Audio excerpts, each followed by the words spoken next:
Presidente Cesário Siqueira Neto, desembargadoras, desembargadores, juízes, juízas, servidores, servidoras.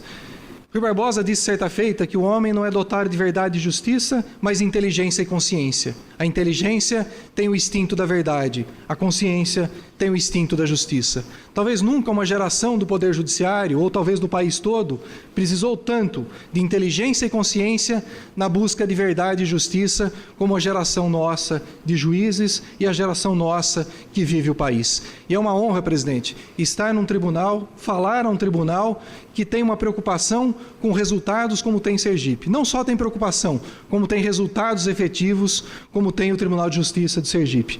Não é um mero cumprimento protocolar, é um orgulho pessoal de estar falando aos senhores a respeito de um tema que muito me interessa, que se trata de simplificação de procedimentos e de perícias.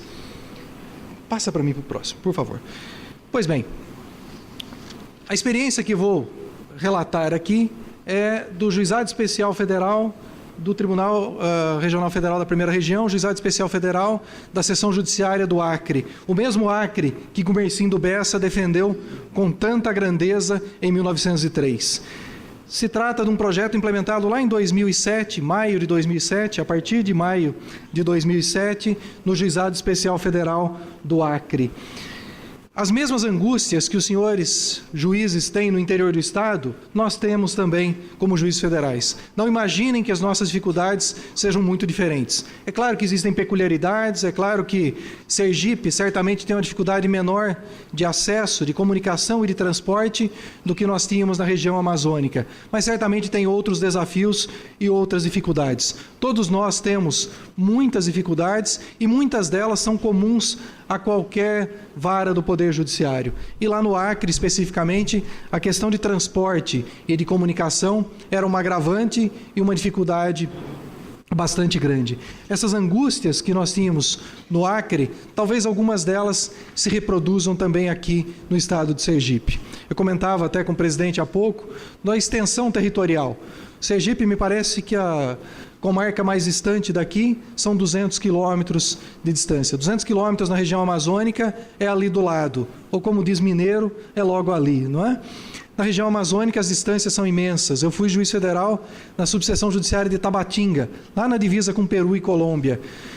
A nossa jurisdição ia até uma cidade chamada Fonte Boa, até um município de Fonte Boa, 500 quilômetros mais ou menos em linha reta no Amazonas. Isso em direção a Manaus. Tabatinga fica a mais ou menos 1.000 quilômetros em linha reta de Manaus. A distância mais ou menos do Rio de Janeiro a Porto Alegre.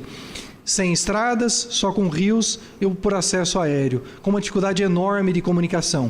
No Acre, enfrentei uma situação não idêntica à do Amazonas, mas com algumas dificuldades também, com várias dificuldades de transporte e de comunicação. Mas eu acredito piamente que é possível melhorar o mundo com papel e caneta. Se talvez seja a ingenuidade, aquela ingenuidade muito boa dos anos 20 da nossa existência, quando temos 20 e poucos anos, que é possível mudar o mundo com papel e caneta, se isso não é verdade, certamente é verdade que podemos melhorar o mundo com papel e caneta. Ou hoje, com um teclado e um teclado de um computador, não é? Certamente é muito possível melhorar esse mundo com papel e caneta. Próxima. E essa melhora com papel e caneta talvez passe por algumas dificuldades que nós temos. Uma delas muito grave. Qualquer juiz que está aqui presente, muito possivelmente desconheço alguma faculdade de direito que tenha preocupação com a administração judiciária. Não sei se aqui alguma delas tem. A minha, que eu terminei lá em 1995, não tinha. Certamente as que os senhores fizeram também não tinha. Essa preocupação com a administração, nós somos educados para julgar processo, nós somos educados para pensar juridicamente, não somos pensados para administrar o fluxo do processo. E hoje, talvez, muito mais difícil do que julgar um processo, julgar um mandado de segurança, julgar um agravo de instrumento, é entender o fluxo desse processo e tentar simplificá-lo, torná-lo mais rápido e mais efetivo. Essa dificuldade da ausência de uma formação para a administração certamente se reproduz em todo o Judiciário Nacional e certamente não é diferente aqui no estado de Sergipe.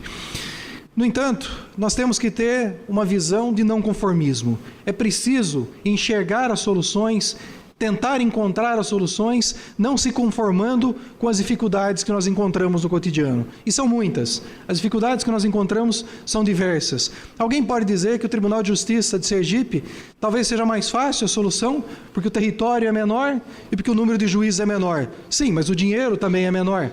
Certamente, as dificuldades são proporcionais aos problemas. Essa pretensão ao não conformismo é o que eu quero lhes passar aqui. A pretensão de não aceitar as dificuldades pelas dificuldades, de se dobrar às dificuldades, de se curvar às dificuldades cada vez que elas se apresentam. Nós já fazemos isso num processo na visão judicial. Precisamos fazê-lo na visão administrativa. Eu sempre brinco com uma história que eu acho fascinante.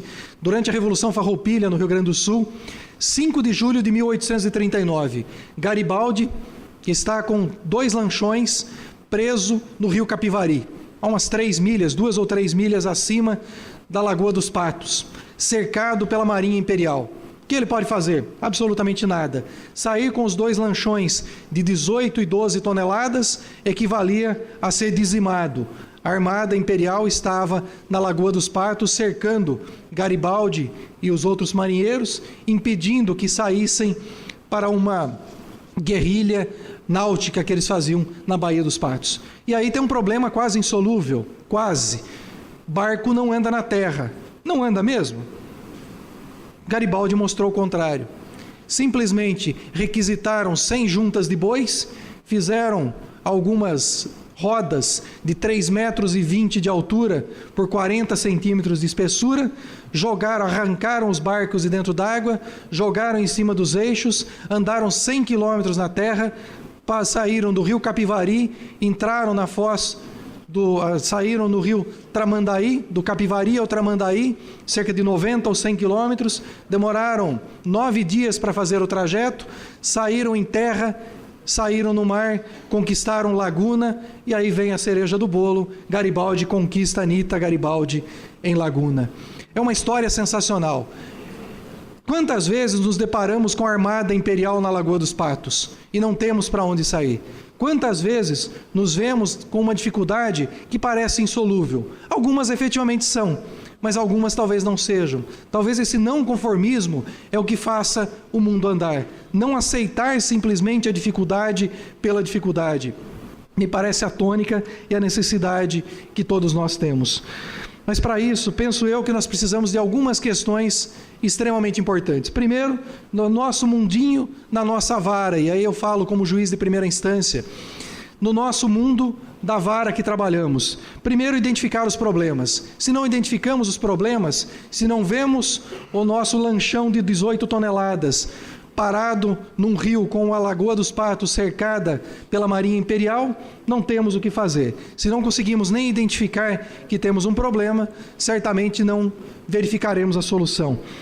Segundo, identificado o problema, buscar uma solução. Por mais esdrúxula que ela pareça, por mais absurda que ela pareça, nós temos que pensar na solução. Depois, adotada a solução, avaliar os resultados, para verificar se efetivamente tivemos algum êxito naquela estratégia que adotamos. Mas para isso, me parece que algumas coisas são imprescindíveis. Primeiro, a realidade da vara e a realidade da região onde ela se encontra.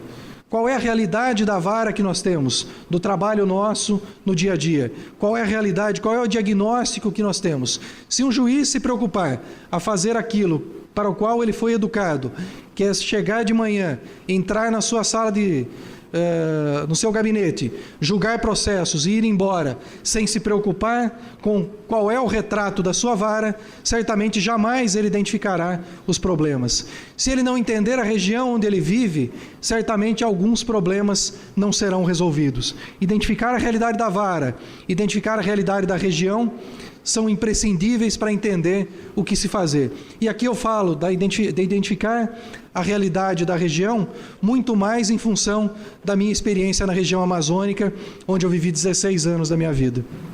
Próximo. Qual era a realidade da vara que nós tínhamos lá em 2006, quando eu assumi a vara federal em Rio Branco, no Acre, a 4ª vara federal?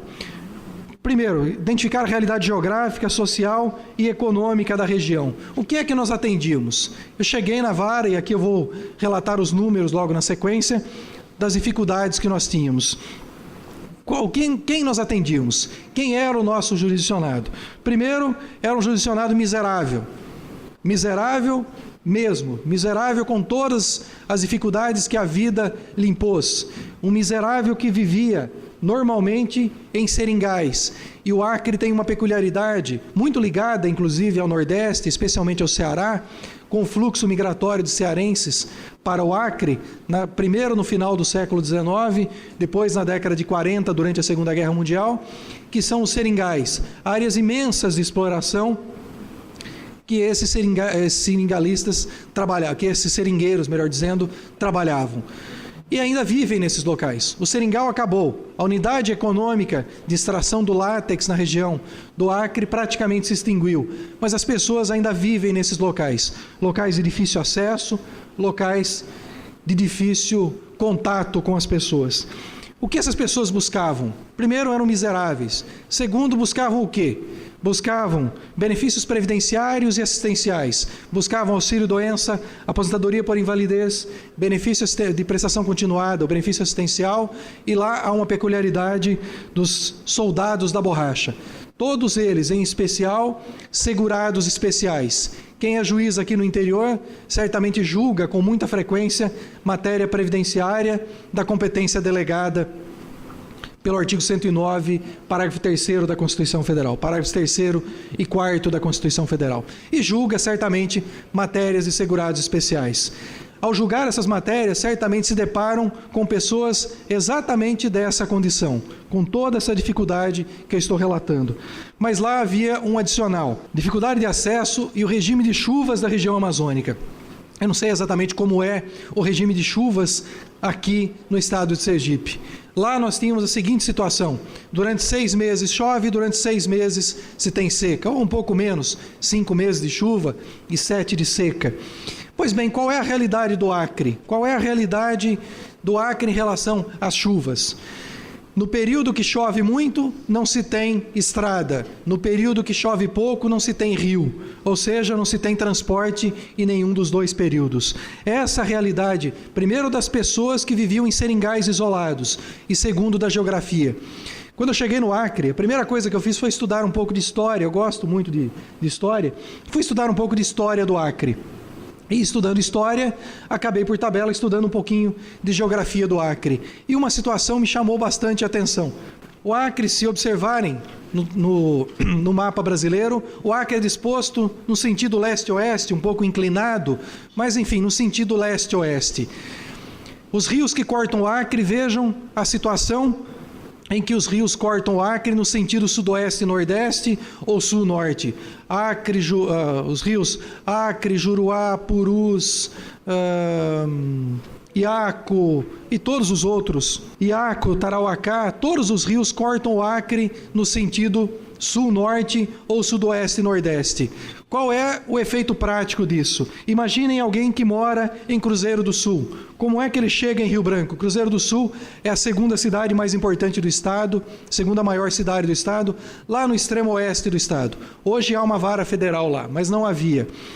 Vejam que Rio Branco fica exatamente no extremo leste do estado. Como as pessoas conseguiriam chegar de Tarauacá, por exemplo, a Rio Branco? Cortando esses rios. Tanto que a construção da BR-364, ligando o Acre, ligando Rio Branco a Cruzeiro do Sul, sempre foi um drama e foi concluída, ainda que com dificuldades, no período em que eu estava no Acre. Não havia uma estrada em 2010 que ligasse os dois extremos do estado o ano todo. Ela ficava fechada durante o período das chuvas. Vejam o grau de dificuldade. Agora potencializem isso e reúnam com aquela figura que eu disse que eram os nossos segurados, morando no interior do Acre, tendo que cortar o estado para chegar a Rio Branco e fazer um pedido de benefício previdenciário, para vir para a audiência em Rio Branco. Fazíamos itinerantes, eventualmente, mas isso não se resolve o ano todo. Pois bem, como essas pessoas faziam? Para cortar esse estado e essa geografia, as pessoas precisam passar por cima dos rios. Logo, a construção de uma estrada no sentido leste-oeste sempre foi extremamente difícil. Por outro lado, na época das chuvas, as pessoas conseguem navegar pelos rios, mas não conseguem andar nas estradas. Na época da seca, como eu dizia, andam nas estradas, mas vários desses rios não são navegáveis. Enfim, as pessoas não chegavam, ou quando chegavam, chegavam com muita dificuldade. Qual era o mínimo que eu podia fazer? Fazer com que elas viessem o mínimo possível a Rio Branco. Essa foi a ideia central. Então, essa dificuldade dessas pessoas vivendo nesses seringais implicava, evidentemente, uma dificuldade de comunicação processual. O raciocínio era muito simples. Se um oficial de justiça demora 3 dias, se uma parte dessa demora até 3 dias para sair de um seringal no interior do Acre e chegar em Rio Branco, um oficial de justiça vai demorar, no mínimo, 3 dias para chegar lá, se ele souber onde é. Porque se ele não souber onde é o local, ele não vai nem chegar. Mas vamos imaginar que ele saiba, 3 dias. O que acontecia na prática? Marcava-se uma perícia, e aí, especificamente com relação ao benefício de natureza que tem alguma implicação com a condição clínica da parte. Ela vinha, fazia o seu pedido no juizado, e aí havia um detalhe interessante. Cerca de 95% dos processos não tinham advogado no juizado especial. Eram por atermação. Era uma curiosidade dessa vara. É a única vara que eu conheço em que acontecia isso. A pessoa chegava, fazia o seu pedido de benefício e ia embora para casa. Fazia na atermação e ia embora para casa, para o seu seringal. E nós precisávamos encontrá-lo para que ele fosse submetido à perícia. Como é que encontra uma pessoa dessa? Mandava-se o ofício para o médico marcava a perícia, intimava as partes, e aí intimava o INSS, ia tentar intimar a parte autora. Como? Não se achava a parte autora no interior do Acre. Não achando a parte autora no interior do Acre, o processo retomava o seu fluxo e se reproduzia todos os atos. Oficiava para o perito dizendo, olha, infelizmente não consegui intimar, aquela data que você ofereceu não foi possível fazer a perícia. Me indica outra data. O perito indicava outra data. Lá ia o oficial de justiça de novo, não achava de novo. E isso se reproduzia. O que acontecia na prática? O número de horas de retrabalho era gigantesco. Havia um setor na vara que era exatamente desses benefícios previdenciários e assistenciais. Era o pior lugar do mundo para trabalhar. Nenhum servidor queria trabalhar nesse local. Por quê? Porque trabalhava 9, 10 horas por dia e não dava conta do trabalho, porque havia um retrabalho constante. Primeira semana eu cheguei e disse, isso vai acabar. São 7 horas ou 8 horas por dia que se trabalha, 7 horas corridas ou 8 com intervalo, é isso que vai se trabalhar. Nós vamos trabalhar bem durante 8 horas e vamos embora para casa de consciência tranquila. Todo mundo aqui tem família, ninguém tem que ficar aqui 10 horas por dia. E o fato é que vários servidores já tinham saído do setor e tudo mais. Vamos pensar então soluções para isso. E aí vem uma questão que me parece extremamente importante, gente. Trabalho conjunto. Pensamos juntos a solução. Ninguém é mais esperto do que todo mundo junto. Eu sempre disse isso aos servidores. Se fizerem algo errado, eu digo que tem 4 coisas na vara que não podem ser feitas. Primeiro, prender quem não deve ser preso. Segundo, soltar quem não deve ser solto. Terceiro, pagar para quem não deve receber. E quarto e mais importante, se fizer uma das 3 primeiras, corra e me avise, porque nós vamos pensar juntos a solução. Não esconda o problema. Discutamos juntos e tentemos encontrar juntos a solução. E aí, isso envolve, inclusive, os servidores num combate ao que me parece uma das coisas mais perniciosas da vida, que é a indiferença. É a nossa indiferença diante da dificuldade. É fácil sermos indiferentes. É cômodo sermos indiferentes. É cômodo chegar no dia a dia, julgar o meu processo e ir embora para casa com a consciência tranquila. O problema é que esses processos se eternizam. Se nós não resolvemos os problemas estruturais e de procedimento, nós simplesmente não conseguimos dar vazão a tudo que entra. E nessa época havia ainda uma agravante. Nós éramos em 2 juízes federais no Acre, deveríamos ser 8. Éramos em 2. Cada um respondia por 2 varas, um era diretor do foro, o outro era juiz do TRE. Era uma situação lastimável. E aí é aquela velha história, a dificuldade é a mãe da invenção, não é? com mais dificuldade, vamos encontrar alternativas para solucionar os problemas. Pois bem, qual era o cenário que eu tinha naquele modelo tradicional em 2006? Depois eu vou falar um pouquinho desse modelo tradicional. Isso é 2006, final de 2006. Vara com 8.948 processos. Uma vara de juizado com 8.948 processos. A vara chegou a ter mais do que isso. Quando eu assumi, ela tinha esse número. 1.266 processos parados há mais de 60 dias. Fazia 60 dias que ninguém colocava a mão no processo. Imaginem se para cada movimentação processual eu demorar mais de 60 dias. Esse processo não acaba nunca. Pois bem, essa era a realidade que nós tínhamos. Processos que demandavam perícia, demorando aproximadamente 1 ano e 6 meses para serem julgados, quando se conseguia julgar o processo. Porque muitas vezes o processo era extinto, porque pela 3ª ou 4ª vez não se encontrava a parte lá no seringal e a parte que tinha feito o pedido. Com mais um agravante, havia uma tendência de crescimento de distribuição. A distribuição 3 anos depois já era 60% superior a isso. Então nós tínhamos um quadro explosivo. Tudo indicava que nós teríamos mais 2 ou 3 ou 4 anos que duplicar aquela vara, que criar uma outra vara federal, porque não havia alternativa. Aquilo estava aumentando cada vez mais. Esse era o retrato da vara em 2006. Pois bem, qual era o modelo tradicional de perícia? E boa parte dos nossos processos envolviam segurados especiais, a grande maioria deles, e muitos desses benefícios de natureza assistencial ou relacionados em geral com a situação clínica da parte, com a situação de saúde da parte. Pois bem, qual era o procedimento tradicional? Pensem num procedimento normal que nós fazemos na vara. Chega um pedido de benefício de auxílio-doença, por exemplo. Qual é o procedimento normal? Eu nomeio um perito. Vejam bem, já foi feita uma conclusão dos autos e um despacho nomeando o perito. Ainda que padronizado, tem que ser feito. Nós ainda, por incrível que pareça, temos processos físicos. Eu trabalho com processos físicos ainda. Agora que nós estamos instalando no interior de Minas Gerais, processo virtual. Pois bem, naquela época metade dos processos eram físicos.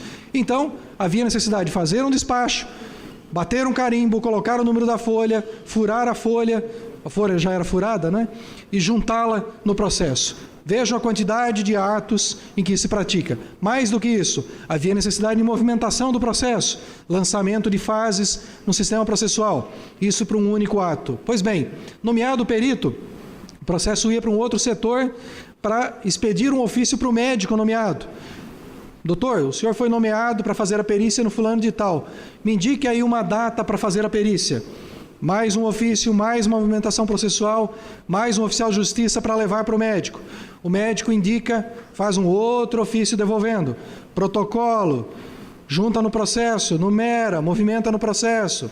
Indicou a data. Agora eu preciso intimar as partes. Intima o INSS. Vai carga para o INSS para intimar o processo. Intimado o INSS, volta a carga, lançamento processual. Vai procurar a parte, não acha a parte, começa tudo de novo. Olha a quantidade de atos que são praticados. Pois bem, esse é o modelo tradicional. Qual foi a identificação do problema que nós fizemos? Primeiro, precisamos abolir atos desnecessários. E essa me parece um dos pontos mais importantes do que eu vou falar aqui. Acabem com qualquer ato desnecessário no processo. Qualquer ato que não gera nulidade e que é desnecessário, simplesmente deve ser abolido do processo. Esse era o primeiro eixo que nós estabelecemos. Segundo e mais importante, segundo e tão importante quanto, controle da pauta de perícias do médico. Eu tenho que identificar, eu vou indicar a data que o médico vai fazer a perícia, não ele mais. É claro que ele vai me dar as datas que ele tem disponíveis, e eu no despacho já consto dizendo que a perícia será naquela data. Bom, aí eu já resolvi o despacho de nomeação do perito, que vai ser o mesmo ato, eu já resolvi o ofício para o perito, o ofício de volta, já resolvi alguns problemas. E necessidade, terceiro ponto importante, necessidade de consenso dos atores processuais. Combinar com os russos. Quem são os russos? O INSS. Vamos combinar com o INSS qual é o novo procedimento que nós vamos adotar. Nós vamos mudar tudo. Então vamos combinar com o INSS. Se nós não combinarmos com o INSS, o que vai acontecer? Recurso, vai haver agravo, vai haver decisão contrária, vai haver uma série de problemas. Combinemos com os russos sem criar problemas para eles, buscando com o INSS quais as soluções que eles também viam para o problema. Pois bem, quais foram as medidas adotadas a partir disso? Primeiro, uma simplificação de todos os atos processuais. Eu vou simplificar alguns no final. Alguns exemplos e tentar simplificar o máximo, absolutamente todos os atos processuais da forma mais simples possível. Há uma frase de Churchill que eu acho sensacional, que ele diz o seguinte: das palavras as mais simples, das mais simples a menor. Busquem ser o mais simples possível. Churchill escreveu diversos livros de história, foi primeiro-ministro da Inglaterra, morreu aos 90 anos de idade, uma vida extremamente produtiva. E era um homem que escrevia de forma extremamente simples e de uma forma muito clara. Essa necessidade nós temos no dia a dia. A simplificação de absolutamente todos os atos, mas eu vou exemplificar no final. Acesso a contas bancárias. Nós tínhamos uma situação que era a seguinte: um número grande de processos que já poderia ir para o arquivo, já julgado, já expedido a RPV, pronto para o arquivo. Só havia um problema: eu não conseguia saber se a parte tinha sacado o dinheiro. Por que eu não conseguia saber se a parte tinha sacado o dinheiro? O dinheiro ia para dois bancos, para o Banco do Brasil e para a Caixa Econômica Federal. O Banco do Brasil me dava acesso de uma senha por conta. O diretor de secretaria acessava a conta bancária e identificava: foi sacado o dinheiro. Ótimo, o processo vai para o arquivo. A Caixa não me oferecia isso. O que é que eu tinha que fazer? Mandar um ofício para a Caixa Econômica para que ela informasse se o dinheiro foi sacado. Alguém para fazer o ofício, alguém para levar o ofício, alguém para numerar o ofício, alguém para juntar no processo, alguém para lançar o movimento processual. Quando nós falamos disso, um ofício não faz diferença. Um não. 12 mil faz uma diferença enorme. E foi isso, 12 mil processos. A Caixa, sempre preocupada com os depósitos judiciais, que eram extremamente interessantes para ela, me procurou. Na época, quem identificava, hoje não é mais assim no TRF1, o TRF1 que já determina para qual banco vai. Naquela época era o juiz que fazia isso. Eu disse o seguinte: eu simplesmente só mando processos para vocês, só mando dinheiro para vocês de depósitos judiciais, se vocês me oferecerem o acesso que o Banco do Brasil me oferece. Senão, eu mando para o Banco do Brasil. E a Caixa, obviamente, encontrou a solução. Me deram acesso. 2007, mandamos 12 mil processos para o arquivo. Mas como 12 mil se tinha 8.948, a distribuição do ano? A vara foi enxugando rapidamente. Rapidamente nós fomos enxugando o número de processos que a vara tinha. Planejamento estratégico. Em 2008, 2009, nós resolvemos fazer um planejamento estratégico da vara, que era algo quase surreal. E fizemos. No finalzinho, quando eu estava saindo da vara em 2009, nós tínhamos um planejamento discutido com os servidores, sem envolvimento do tribunal, éramos nós mesmos que tínhamos feito. Depois isso não teve continuidade, eu saí da vara, isso não teve continuidade, mas houve, o planejamento em si acabou sendo feito. E uma discussão muito legal, muito interessante com todos os servidores para o planejamento estratégico, que uma das lamentações que eu tenho é de não ter continuado esse trabalho. Controle por relatórios. O tribunal expedia relatórios, imagino que o tribunal aqui também os tenha, vários relatórios gerenciais. E alguns deles nós simplesmente fazíamos uma análise muito simples. Quantos processos estão entrando, quantos processos estão saindo, qual é a nossa tramitação ajustada, não sei se o nome é esse aqui também, mas tramitação ajustada retira os processos suspensos. E começamos a tentando fazer uma gestão através dos relatórios. A foto da vara. A foto que a vara tinha, tentando fazer a partir disso. E estabelecemos o principal, que foi o carro-chefe, um novo modelo do fluxo de perícias. Esse foi o que transformou efetivamente aquela vara. Como passou a ser feito? Bem, como os processos eram, como eu dizia no início, basicamente de atermação, a parte ia pessoalmente e havia um setor, o servidor da justiça fazia o pedido, o que nós fazíamos? Qual foi a ideia? Simplesmente vamos inverter todo o processo. A parte está aqui, não está? Ela veio fazer o pedido, não veio? Veio. Então por que nós vamos mandá-la de volta para o seringal? Vamos fazer a perícia nela agora. Ela está aqui fazendo o pedido. Fazendo o pedido, não foi nem distribuído o processo ainda. Nem para distribuição foi, ou no máximo desceu para o outro setor que ficava embaixo para distribuição. Na hora, ela saía da termação e havia um médico para fazer a perícia. Fazia a perícia na hora. É claro que parece simples isso, mas ajustar todos os fatores para que isso fosse possível, não foi tão simples assim. O que nós tínhamos que fazer? Primeiro, eu preciso convencer um médico a estar lá. Não é o médico do tribunal, é o médico que recebe pelas perícias. E recebe hoje 200 ou 300 reais pela perícia. Como é que eu convenci esse médico? Se eu mandar um ofício para um médico dizendo, doutor, por favor, faça uma perícia no fulano de tal, eu estou nomeando o senhor, ele vai mandar um ofício de volta dizendo, muito obrigado, não quero.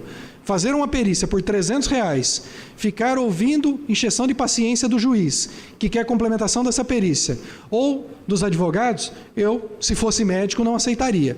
Mas se a conversa for diferente, for o seguinte, doutor, estão aqui os quesitos padronizados do INSS e da vara, que eu vou deixar com o senhor vai responder essas perguntinhas aqui, o senhor vai na justiça, em torno de 7 a 10 pessoas por manhã vão lá fazer a termação, o senhor vai lá, faz de 7 a 10 perícias de manhã e ganha 200 reais por perícia. Bom, ganhar 1.400 reais numa manhã para ficar na justiça já parece bem mais interessante. O médico tinha uma tarde livre, tinha uma manhã livre, nós acabamos conseguindo agendar isso. Aí quando a parte não pode, não tem o médico naquela hora, por exemplo, é uma perícia de psiquiatria, que é difícil de ser feita. Bom, aí nós temos pelo menos um dia na semana, ou cada 10 dias, em que vai um médico psiquiatra. Então nós agendamos para que essa pessoa volte daí no máximo 10 dias. Por que 10 dias? Porque essa parte morava no interior e teria que voltar para o Seringal. Mas Rio Branco tem praticamente metade da população do estado do Acre. Todas as pessoas do interior conhecem alguém na cidade. Essa pessoa consegue ficar uma semana em Rio Branco, esperando para fazer a perícia. O que ela não consegue é ficar 3 meses. O que ela não consegue é ficar muito tempo. Ficar alguns dias, 2, 3 dias, ela consegue. Mas o ideal era fazer a perícia na hora. E aí vinham os processualistas e podem dizer o seguinte, mas isso é um absurdo. A perícia é feita antes da citação? Não. Ela é feita antes da distribuição do processo. Feita antes da distribuição do processo. A perícia já vai para o INSS. Quando o INSS é citado, vai a contestação junto. Vai a perícia junto. E por que o INSS aceitou isso? Porque para contestar a ação, já com a perícia, é muito mais interessante. Ele já contesta a própria perícia. Eu não preciso ouvi-lo de novo sobre a perícia. Ele já contesta a ação e contesta a perícia. É algo que interessa a ele também. Pois bem, essa pessoa também sai intimada, como ela fazia a termação, ela já saía intimada. Não, já ia fazer a perícia e saía intimada da data da audiência, caso houvesse necessidade de audiência. Normalmente havia, são segurados especiais. Havia necessidade da audiência. Já saía intimada da data da audiência. Qual era os 2 fatores extremamente importantes? Primeiro, eu aboli um monte de atos processuais. Segundo, eu não tenho comunicação processual a fazer. Ninguém mais eu tenho que comunicar. Eu não tenho que comunicar a parte porque ela já foi comunicada. O INSS, na citação, já vai citado e intimado da data da audiência e do conteúdo da perícia. Se não precisar fazer audiência, o processo volta para a sentença. Acabou todo o fluxo processual. Todo. O processo inteirinho está resolvido com esse único ato. Pois bem, se houver necessidade de audiência, na audiência, sentença na audiência. E aí é crucial, sentença tem que ser prolatária na audiência. Por que tem que ser prolatária na audiência? Porque sai todo mundo intimado. São atos a menos para serem praticados pela secretaria. Segundo fator, não tem que ler o processo mais. Eu dizia sempre o seguinte, juiz no juizado tem que ver o processo uma única vez. Eu só o vejo uma vez, na véspera da audiência. A não ser que tenha um pedido de liminar, alguma coisa excepcional. Se não é na véspera da audiência. Eu analiso com todo o cuidado do mundo uma única vez, na véspera da audiência. E o vejo no dia da audiência para fazer a sentença. Faço a sentença, não o vejo mais. Simplesmente não o vejo. Na verdade, eu o via mais uma vez, até que nós resolvemos isso agora também. Eu o via mais uma vez quando? Quando o processo havia recurso. E aí eu tinha que despachar e mandar para o tribunal. Pois bem, vem o novo Código de Processo Civil, no artigo 1010, parágrafo 3º, e diz o seguinte, juiz de primeira instância não faz mais juízo de admissibilidade. Correto?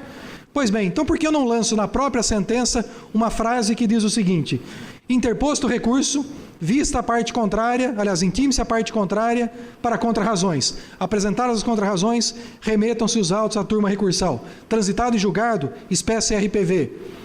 Paga o RPV, arquivem-se os autos. Nunca mais eu vejo o processo. Eu vejo o processo 2 vezes, na véspera da audiência e no dia da audiência. Esse me parece um mundo ideal.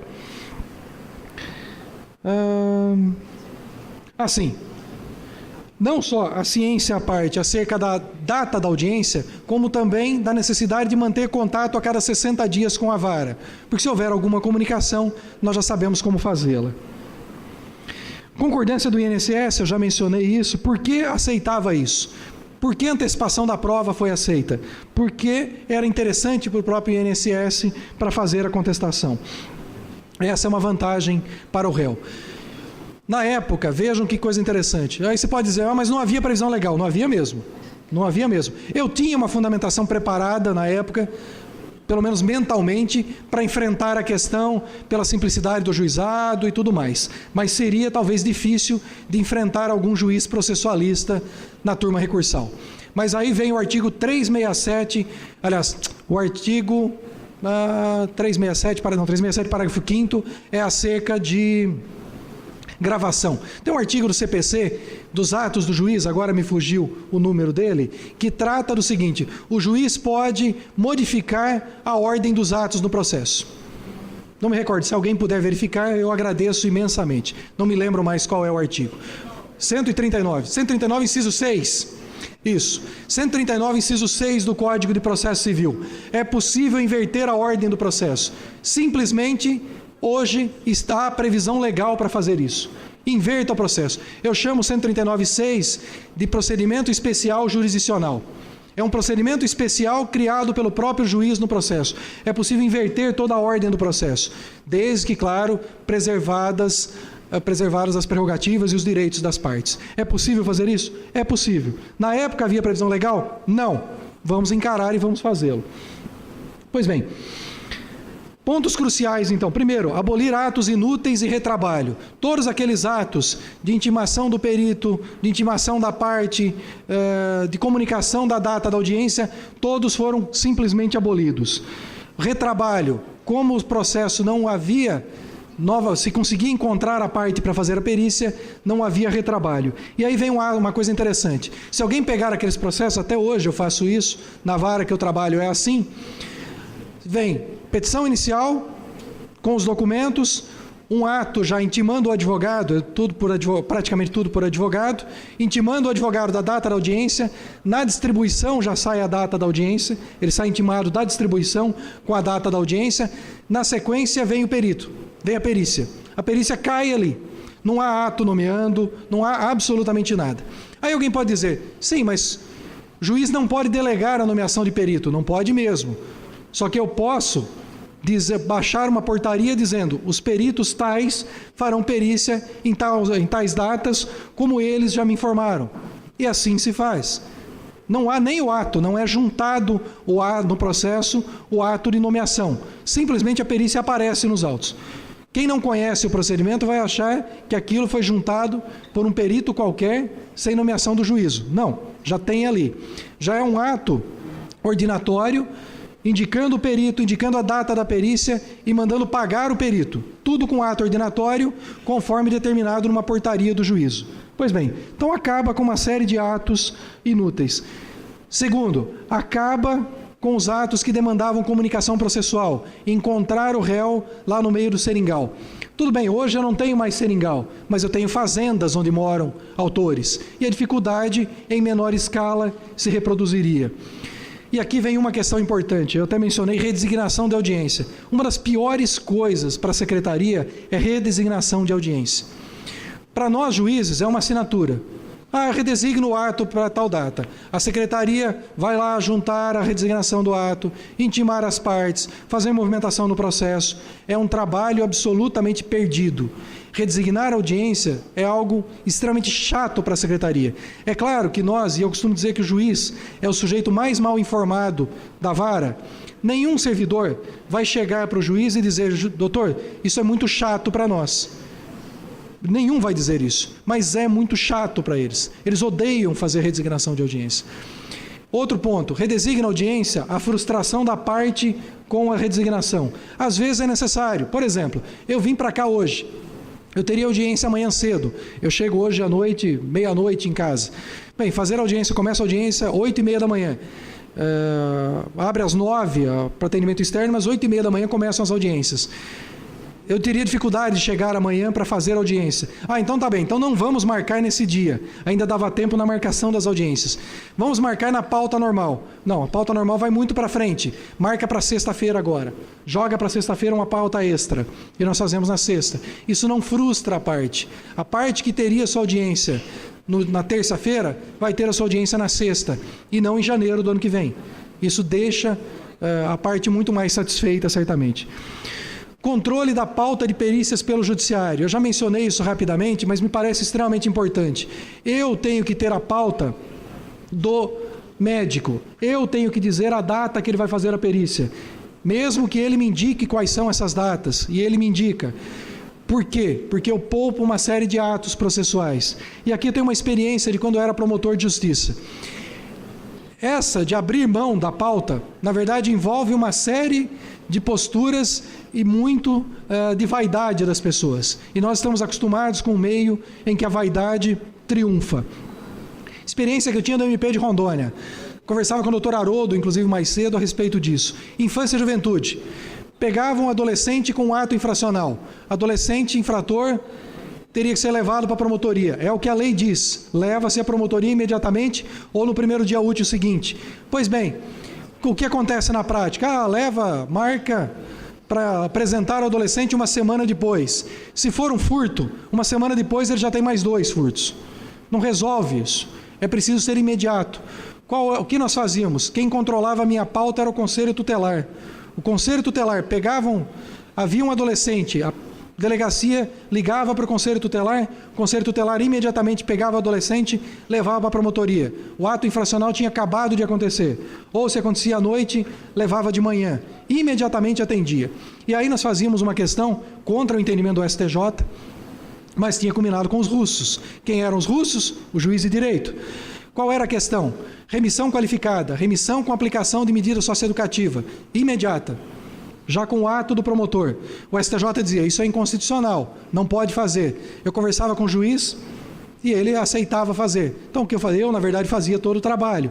Fazia o ato, remissão qualificada, levava. Qual era a medida socioeducativa que eu aplicava?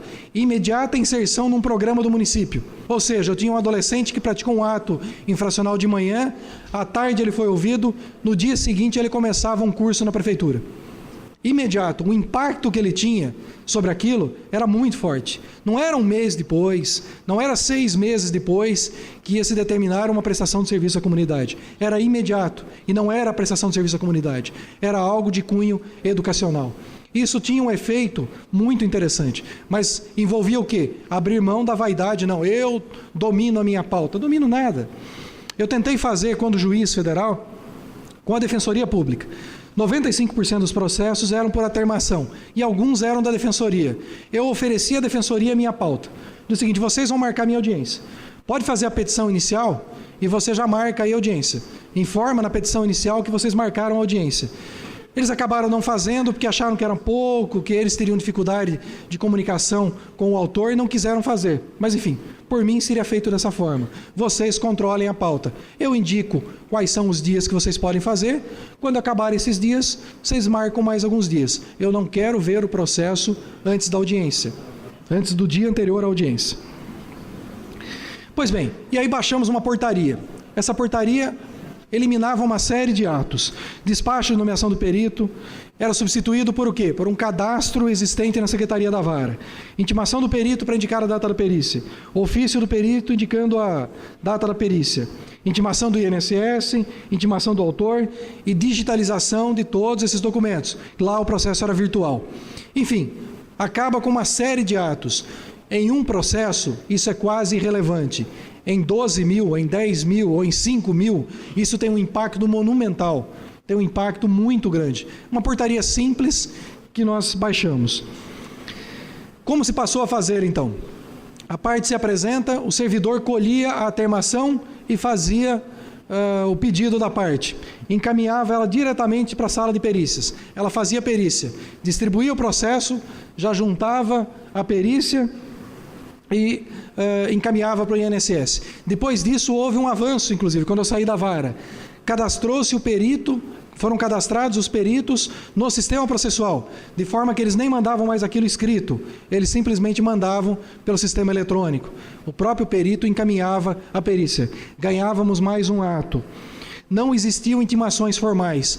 Eu nunca me comunicava processualmente com o perito, com as partes, com absolutamente ninguém. Isso tudo era regido por portarias e por atos ordinatórios. Resolvia-se absolutamente tudo sem passar pelo ato do juiz. Objetivos: diminuição de tempo de tramitação dos processos que envolviam perícia. A diminuição de tempo do processo era muito substancial e eu vou depois trazer um quadro que mostra isso. Mas a diminuição do tempo era um dos primeiros objetivos. Diminuir aquele processo que demora 1 ano e 6 meses para que ele seja julgado muito mais rapidamente. Simplificação e redução do número de atos processuais. Atos processuais os mais simples possíveis, da forma mais simples possível e o menor número possível de atos processuais. E a comodidade ao jurisdicionado, para que o jurisdicionado só vá à vara uma vez para fazer o pedido ou 2, no caso de haver necessidade de audiência. Ele só se dirigia à justiça 2 vezes. Resultados. Bom, de 9.000 processos, nós derrubamos para 3.116. De 8.948 para 3.116. De novembro de 2006 a dezembro de 2008.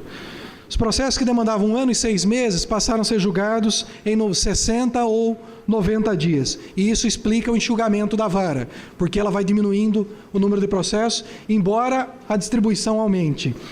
O jurisdicionado só ia 1 ou 2 vezes à justiça, não houve aumento de nenhum centavo de custo. Pelo contrário, houve diminuição, porque os oficiais de justiça não tinham que ir mais procurar o jurisdicionado em um local naqueles seringais.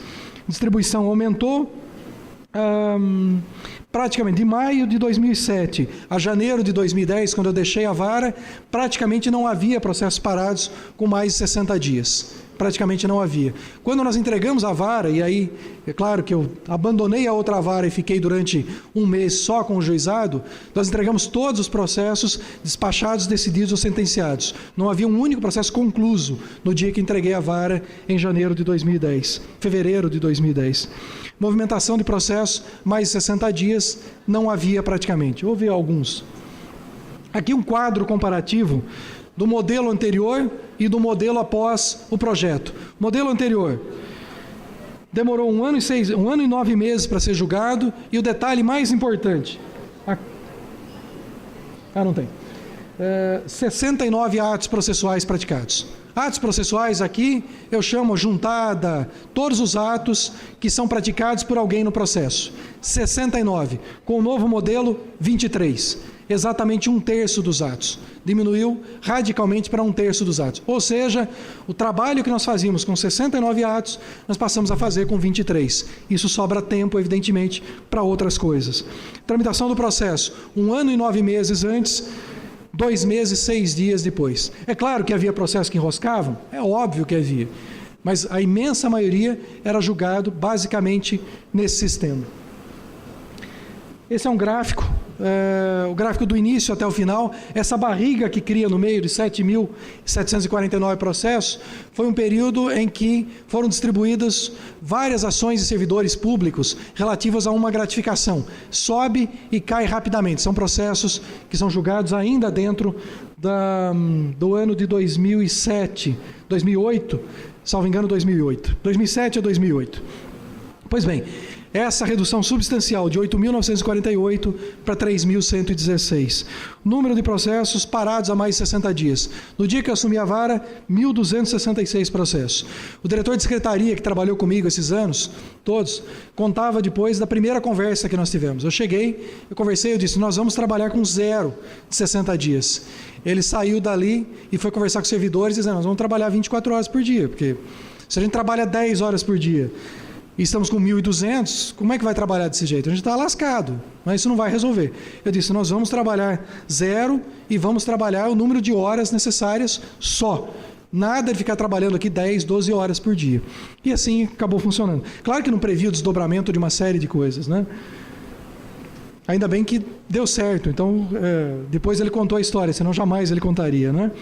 Pois bem, outras medidas do planejamento estratégico que eu disse, foi uma das experiências mais legais que nós tivemos na elaboração. Envolvia todos os servidores, 3 servidores tiravam 1 hora por tarde para trabalhar nisso, com as ideias, eram gerenciando isso, e outros servidores envolvidos. A estatística paralela com análise de pensamento de mudanças. Como eu disse, nós pegávamos os relatórios do tribunal e analisávamos entrada e saída, analisávamos processos parados, analisávamos o conteúdo dos relatórios. Criou uma cultura de análise de relatórios gerenciais. Controle de processos com mais de 60 dias. Então, o que nós fazíamos? De segunda a quinta-feira, pegávamos os processos que entrariam no relatório de 60 dias dentro daquele mês. E trabalhávamos naquele processo, de segunda a quinta. Na sexta-feira, não. Na sexta-feira, eram os processos mais antigos da vara. Isso nem havia metas do CNJ na época, nada disso. Nós pegávamos os processos mais antigos da vara. Chegou um ponto que nós trabalhávamos praticamente com os processos do ano e do ano anterior só. Até a metade do ano, pegávamos os processos do ano anterior. Raramente se tinha um processo de, por exemplo, hoje de 2015. Teríamos só 2016, 2017, não é? Eu chamava de representação de controvérsia, um trabalho em bloco que nós fazíamos. Hoje não existe mais similar ao 285A. Mas veja que coisa interessante. Eventualmente, eram ajuizadas muitas ações contra a Caixa ou contra a União. Havia uma mudança numa gratificação e pronto, 5.000 processos desabavam na Justiça Federal. Todos os servidores públicos federais ajuizavam as ações. FGTS, uma pilha de processos. E aí, numa determinada ocasião, chegaram 500 processos, todos iguais. Todos iguais. A essência era a mesma, de FGTS. FGTS ou era uma gratificação, não me lembro qual era. Qual seria a ordem natural? Cita todo mundo, né? Manda para citação, ainda que fosse em bloco, voltava, trabalhava isso em bloco. Eu disse, não vamos fazer isso não. Vamos fazer o seguinte, pegue 2 processos desses. Que dizia o 285A? Se já houver processos julgados na vara com um determinado conteúdo de improcedência, eu poderia julgar antecipadamente. Hoje, lembrando, não existe mais o similar ao 285A. Foi substituído por um novo regramento. O que nós fizemos? Pince 2 processos desses, mande para a Caixa ou para a União, acho que foi para a União. Para a União contestar esses 2 processos. Eu já tinha uma ideia do que eu ia fazer. Quando eu li a petição inicial, eu já entendi que era improcedente. Mas, enfim, mande 2. E vamos pedir à União se eles podem dar agilidade e julgar isso o mais rapidamente possível. Julgar não, contestar. Mandei 2 para a União e segurei o resto. Durante 15 ou 20 dias. A União contestou os 2 processos. Voltou, eu julguei os 2 processos improcedentes. Peguei o resto todo que estava ainda para citação e simplesmente apliquei o mesmo entendimento. Julguei 500 processos de uma vez. Resolvido o processo. Não foram 500 citações, 500 contestações, 500 digitalizações. Foi tudo absolutamente resolvido em um único ato. 2 atos, né? O primeiro da citação, as 2 contestações, o julgamento desses 2 processos e o trabalho em bloco de todos os outros processos. Soluções simples e não conformismo. Eu disse no começo que daria alguns exemplos. Primeiro, e aí algumas questões básicas, disposição visual da ata. Se tem uma coisa que me irrita profundamente, é pegar aquelas atas aos 24 dias do mês de setembro do ano de 2017, do nascimento de nosso Senhor Jesus Cristo. Aquilo é um horror. Uma das piores coisas, pior do que ler ata, só é ler escritura pública e contrato bancário. São as 2 coisas que são piores do que a ata para ler, não é? Você olha para a ata, muda o nome da parte, aquilo embaralha tudo, eu não acho absolutamente nada. E os homens têm mais dificuldade ainda de encontrar, as mulheres ainda acham, tem uma visão mais simples, nós não conseguimos encontrar nada. Disposição visual, acabe com isso. Vamos simplificar.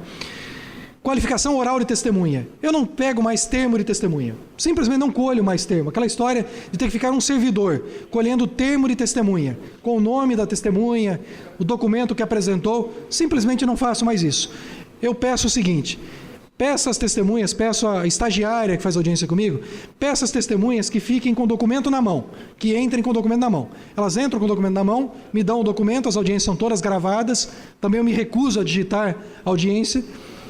Simplesmente pego a identidade da pessoa e digo João da Silva, filho de Manuel da Silva e Joana da Silva, nascido em 30/4/74, RG número tal, nascido em tal lugar. Pronto, está aqui o documento do senhor de volta, está qualificado. Um ato a menos para juntar no processo. Um papel a menos para ter alguém escrevendo, um papel a menos para alguém juntar no processo.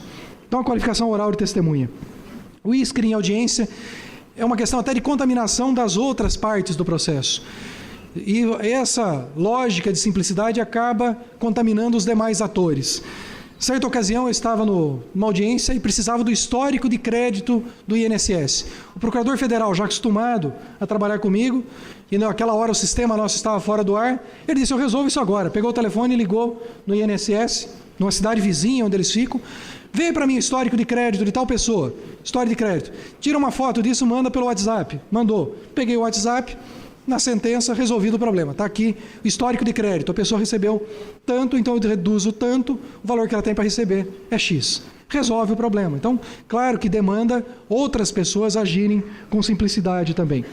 RPV e trânsito em julgado. Já consta no acordo que a data da audiência considera-se para efeito de RPV. Eu não tenho que intimar as partes de novo do RPV. Oitiva e gravação de audiência. 2009, salvo engano, vem a alteração do Código de Processo Penal e diz o seguinte: a audiência pode ser gravada em áudio e vídeo. Foi a última semana que eu fiz audiência digitada na minha vida, tomando depoimento digitado. Claro que a sentença é digitada. Levei uma webcam de casa. Ah, não tem câmera aqui no TRF, aqui na seção judiciária. Eu tenho uma webcam. Ah, não tem suporte. Ah, eu tenho aqui um suporte de escova de dente. Amarra aí. Ah, não tem, tem um sistema de gravação, mas é simples, está ótimo. Esse serve, grava a audiência, resolve o problema. Aí até que num determinado dia o sistema deu problema. Ah, o sistema de gravação, não, deu problema não. Às vezes também acontece quando o sistema dá problema. Mas foi um outro caso. Uma senhora estava dentro do carro, na rua, eu trabalhava num prédio terrível, com problema de acesso, absolutamente ilegal, 22 degraus de escada para chegar na audiência, sem acessibilidade, pessoa trabalhava, não tinha condições de sair de dentro do carro. Vamos ouvi-la na rua, não tem problema. E aí descemos, eu e o estagiário, leva um papel para escrever. Falei: doutor, se a gente gravasse no celular? Maravilha, é isso que a gente vai fazer, grava no celular. Grava no celular a audiência e pronto. Essa semana deu um problema no sistema de gravação nosso. Grava no celular. Grava no celular e pronto. O meu celular é uma porcaria, não cabe nada. O estagiário sempre é melhor do que o meu. Vai lá, grava no celular do estagiário. Resolvido o problema. Essa é a ata de audiência, uma forma bem simples. Eu sempre brinco que eu odeio palavras inúteis em sentença. Então a ata é essa, visualização. Eu bato o olho do lado esquerdo, eu já sei quem é o juiz, quem é a parte, quem são as testemunhas, tudo de forma muito simples. Testemunhas qualificadas oralmente. Sentença.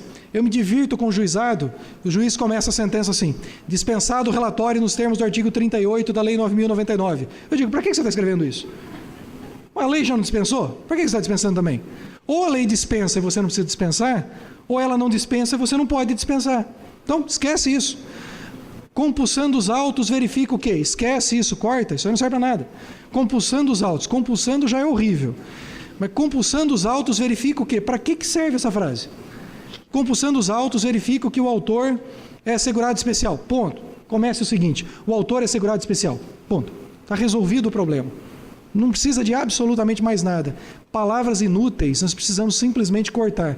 Eu brincava quando o processo é escrito, eu falo: economize tinta do contribuinte. Quando é virtual, eu falo: economize byte do contribuinte. Não precisa escrever bobagem, escreva o que interessa na sentença. Bem, nós temos uma certa cultura de caos no judiciário. Eu me lembro, desculpe, posso só mais um minutinho? Há uma certa cultura de caos no judiciário. Eu me lembro de um juiz com quem eu conheci, não cheguei a trabalhar com ele, que falava de boca cheia que ele trabalhava numa vara que tinha 20 mil processos. Orgulhoso, 20 mil processos. Eu dizia: esse sujeito está lascado. Ele está lascado e os jurisdicionados mais ainda, porque 20 mil processos não anda, simplesmente não anda, a não ser execução fiscal, que sempre tem um volume muito maior. Eu dizia: se você falar que pegou a vara com 20 mil e ela está com 10 mil, maravilha. Mas há uma certa cultura de caos no judiciário, né? Há uma necessidade de real identificação de gargalos e, principalmente, de não maquiar a realidade. A realidade é essa. Não fique inventando formas de maquiá-la. Não fique dando um jeito de melhorar essa meta por forma indireta. É necessário ter uma clareza e delegar tudo o que é possível. Eu delego tudo que eu posso aos servidores. Me sobra tempo para aprender coisas novas. Bom, esse projeto da perícia, algumas coisas importantes, ele foi homenageado em 2008, e aqui um pouco de propaganda desse projeto mesmo. Mas mais legal do que o Prêmio Novari foi em 2009 o Prêmio Guarani. O Prêmio Guarani é a 9ª mostra de qualidade de trabalhos e qualidade do Judiciário, foi em Cuiabá em 2009.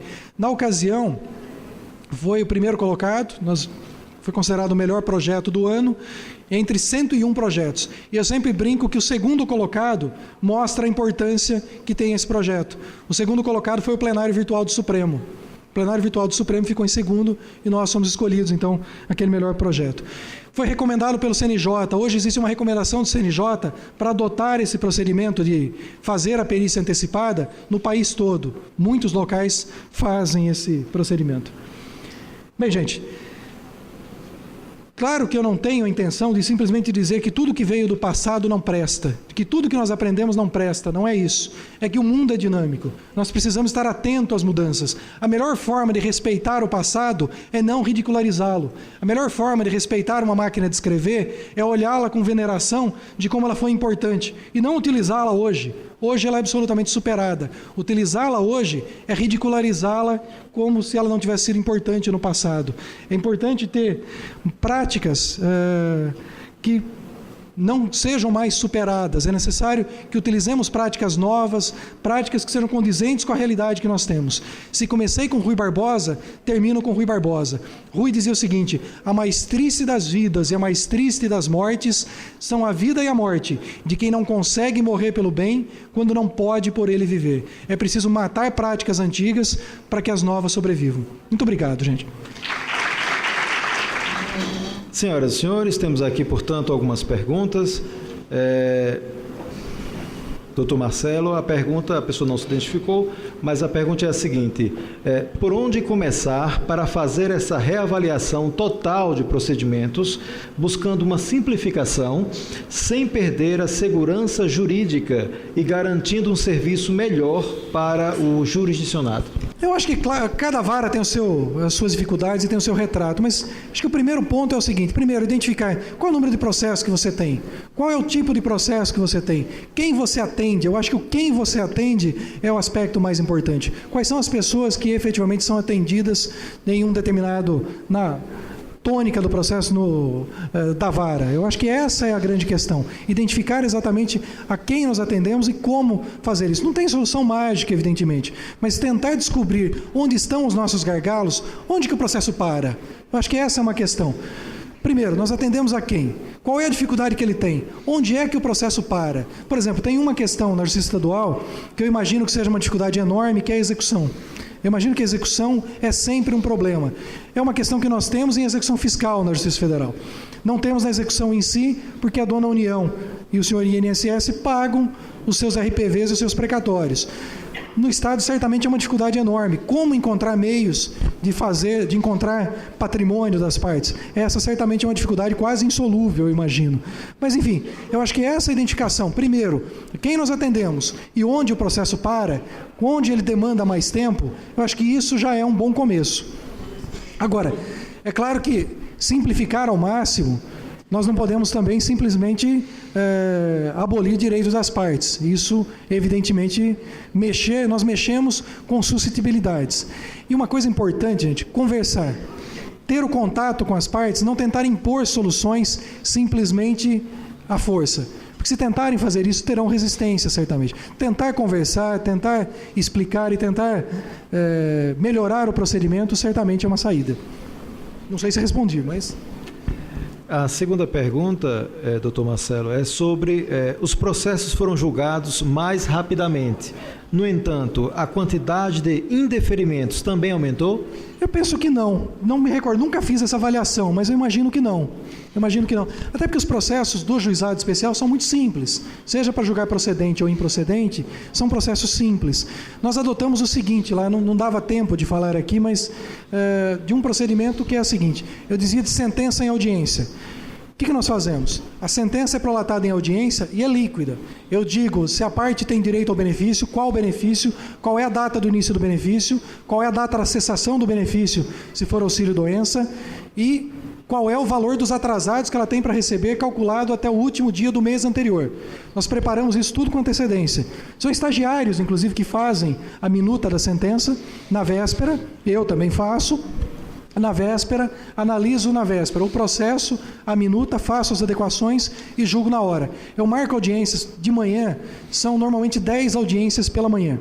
10 audiências pela manhã, de 15 em 15 minutos, ou de 20 em 20, se for tempo de contribuição. Se for aposentadoria por idade, ou as demais, que não tempo de contribuição ou aposentadoria especial, audiência de 15 em 15 minutos. Dá tempo de ouvir o autor, ouvir duas testemunhas, gravado, sem transcrever absolutamente nada e prolatar a sentença. 15 minutos. É o tempo, claro que já estudei o processo com antecedência, já tenho uma minuta pronta. E aí tem algumas dificuldades. Por exemplo, minha pauta começou a se estender. Começou a estender a pauta demasiado. O que nós vamos fazer agora? São 30 audiências por semana. 30 não resolve? Vamos fazer 75. É o único jeito de resolver o problema. Vou ter que concentrar essas audiências até o final do ano para trazer a pauta de volta. É a única forma de fazer isso. Paciência, vamos fazê-lo. Doutor Marcelo, Eduardo, alguém mais teria alguma pergunta no momento? Muito bem, as perguntas que nos chegaram foram essas. Doutor Marcelo Eduardo Rosito Baceto, agradecemos a participação de Vossa Excelência no 9º Encontro Anual Planejamento Estratégico. Muito obrigado, foi uma grande honra estar aqui. Muito obrigado mesmo.